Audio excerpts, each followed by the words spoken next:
Assalamualaikum warahmatullahi wabarakatuh. Selamat sore sahabat muslim yang dimuliakan Allah subhanahu wa ta'ala. Setelah video saya mendapatkan kritikan dan bahkan cacian, tidak apa-apa lah, itu sudah resiko ya. Cuma saya hanya ingin sampaikan jawaban agar sahabat-sahabat muslim, wabil khusus para penggemar Kang Ujang Bustami, bisa berpikir realistis ya. Artinya sampingkan dulu fanatisme, baik fanatisme golongan ataupun fanatisme individu.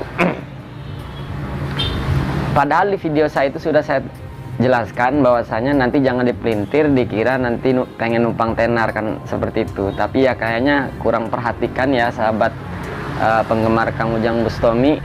Perlu saya sampaikan di sini bahwa saya itu tidak berniat jadi YouTuber. Video pertama saya itu memberikan jawaban kepada Gus Muafik ketika menyebutkan Nabi Muhammad SAW ketika lahir tidak bercahaya.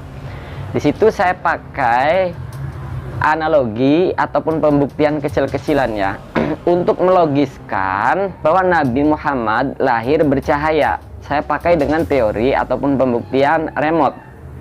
Soal bantahan secara argumentasi, Ustadz Agus Muafik ini sudah banyak mendapat kritikan.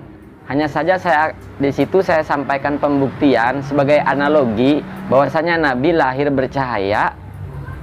Hanya saja tidak tertangkap oleh orang kafir karena di orang kafir tidak ada software keimanan untuk menangkap cahaya Nabi Muhammad SAW. Kemudian setelah itu 2 bulan kemudian ramai Buningsih. Saya pun membantah Buningsih. Dan itu saya berhenti waktu itu ya. Artinya tidak membuat konten lagi karena memang saya tidak berniat menjadi YouTuber. Lalu kemudian di bulan puasa banyak pesanan agar saya menyampaikan pengalaman-pengalaman saya ketika menjalani praktisi supranatural. Sebut saja dalam bahasa simpel dukun lah. Jadi jawaban saya buat para penggemar Kang Ujang Bustami begini sahabat muslim ya. Saya itu mengkritisi Kang Ujang Bustami tidak dalam konteks menyerang pribadi sahabat muslim. Saya hanya memberikan bantahan ilmiah, dan tantangan saya itu bukan tentang duel ya. Pertama catat itu saya menantang Ujang Bustami agar membuktikan baik secara argumentasi ataupun secara kasat mata. Dan teorinya lawannya nanti jangan dukun-dukun kan begitu. Jangan dukun santet. Ini dukun apa, saya sendiri nggak paham ini. Kok bisa seorang Ujang Bustami katanya ditantang dukun, tak melalui media apa tantangan dukun ini kepada Ujang Bustami, tapi kok sigap amat ya Kang Ujang ini. Ini sudah hari ketiga kalau nggak salah setelah saya sampaikan tantangannya di medsos ini. Mestinya sudah sampai ini. Dan nanti nggak usah berpura-pura lah ngadepin saya nggak penting. Nggak usah begitu Kang Ujang Bustami. Sahabat muslim ya. Justru santri itu kan Ujang Bustami ini Ustadz, santri itu mestinya harus lebih tertantang jika diskusinya ilmiah. Simpelnya sahabat muslim, wabil khusus buat para penggemar Kang Ujang Bustami, saya menantang Ujang Bustami secara teori, hujah, dan pembuktian. Jadi tantangan saya itu 2, silakan Ujang Bustami datang ke tempat saya, atau kedua bentuk panitia, nanti bentuk moderator. Nah itu real tuh, sama-sama tuh ya, di Jakarta lah. Jadi saya orang Banten, Bustami Cirebon ketemu di Jakarta ya. Nanti diskusinya di situ tuh. Adapun direkam tidak direkam saya pasrahkan kepada Ujang Bustami. Kan begini sahabat muslim, justru kalau Ujang Bustami bersedia merekam dan saya siap dipublikasikan, kan di situ biar tontonan Kang Ujang Bustaminya agak apa ya, dengan konsep yang berbeda gitulah, lawannya sama-sama santri yang mantan praktisi gitu, mantan dukun lah sebut saja lah. Sekali lagi sahabat muslim, saya ulang nih kedua kalinya ya, Kang Ujang Bustami ini selalu menerima tantangan dari dukun dan lalu disamperin. Entah bagaimana cara dukun menantang sampai bisa-bisanya sampai ke Ujang Bustami dan lalu didatangi. Nah sekarang saya di medsos nih, para penggemar melihat bahwa saya menunggu kedatangan Ujang Bustami untuk mendiskusikan dan membuktikan tontonannya.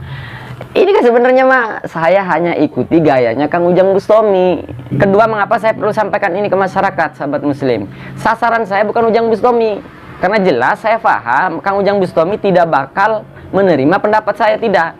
Saya butuhnya masyarakat agar paham dan dewasa menyimak tontonan Kang Ujang Bustami. Itu sasaran sayanya.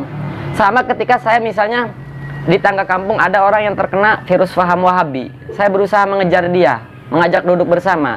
Saya paham sasaran saya bukan si Wahabi tersebut, tapi umat Islam di sekitarnya agar tidak terkontaminasi paham Wahabi. Sampai sini paham ya, sahabat muslim ya. Jadi sekali lagi, saya tidak hanya membahas Ujang Bustami demi bla bla bla, itu asumsi Anda ya. Karena saya sebelumnya 8 bulan yang lalu mengkritisi pemikirannya Gus Muafik. Ya. Satu, kemudian selang 2 bulan saya mengkritisi Bu Ningsih. Dan baik mau Gus Muafik ataupun Bu Ningsih ataupun Kang Ujang Bustami, teori saya siap dipertanggungjawabkan. Terserahlah, antum mau siapa sajalah, mau Bu Ningsih. Karena saya sebagai mantan praktisi supranatural, saya sebagai mantan dukun merasa perlu untuk menyampaikan ke umat. Jadi lawan saya tak mesti Ujang Bustami sebenarnya. Cuma kan bukan karakter saya mendatangi orang untuk nantang, tidak. Saya hanya mengikuti gaya Ujang Bustami. Makanya kepada Bu Ningsih dan Gus Muafik saya tidak menantang. Karena perbedaannya hanya soal ilmiah saja. Sementara Ujang Bustami makan suka mendatangi. Lah kan wajar kalau saya memberikan tantangan kepada Ujang Bustami. Cuma kenapa saya tidak menantang Bu Ningsih? Bu Ningsih ini bukan levelnya ustadz, bukan seorang santri. Saya pikir Bu Ningsih bukan lawan saya. Lah kalau Ujang Bustami kan santri iya, ustadz iya, praktisi supernatural iya. Saya pikir Ujang Bustami orang yang paling pas buat lawan saya berdiskusi, kan begitu. Maksudnya lawan berpikir ya. Jangan dikira benci bla bla, enggak, sahabat muslim. Tolong dewasalah bahwa medsos tuh seperti ini jalan kehidupannya. Mestinya Ujang Bustami siap dikritisi dan siap ditantang. Begitupun dengan saya. Bahkan saya terakhir di komentaran di YouTube saya mengucapkan terima kasih atas kritikannya dan tidak kepanasan kok. Semoga ini bisa difahami. Jadi video ini saya khususkan kepada penggemar Kang Ujang Bustami agar berpikir realistis. Pasti video ini akan menyinggung dan menyakiti sahabat muslim, khususnya penggemar Ujang Bustami.